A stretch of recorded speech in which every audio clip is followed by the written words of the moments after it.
So, ayun guys. Start na po ulit ng kanilang pagdede. Ayan.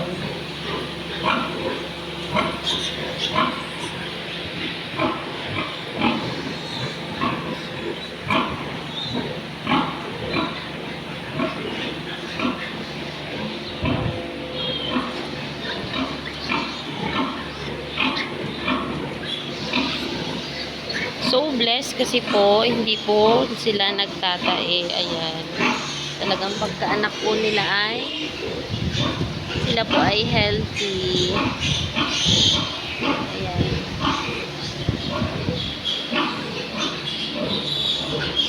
Ito po yung aking mga survivor na maliliit. Ayan. Sila po ay mga LBW or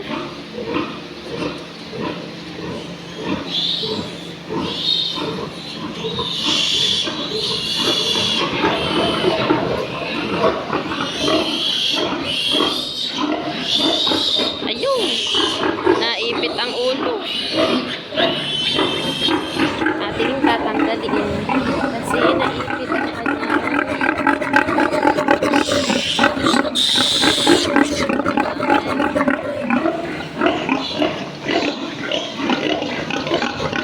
Hindi ko talaga maiiwasan yung ganon.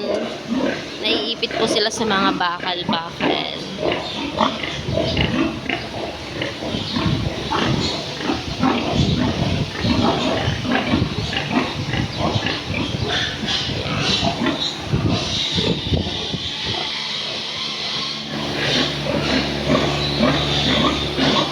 So, ayun, meron po kami sa baba. Lahat po yan ay merong mga anak. Ayan. Ito naman po ay meron pong mga win. Yan, dyan sa ilalim. Kasi po, malamig paggabi.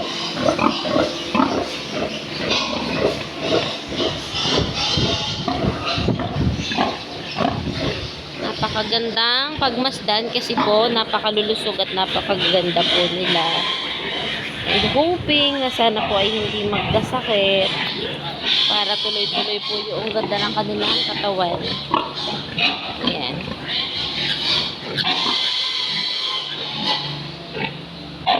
So, dito naman sa kabila, ayan, ito po yung mga bagong paakyat naming mga buntis. Ayan.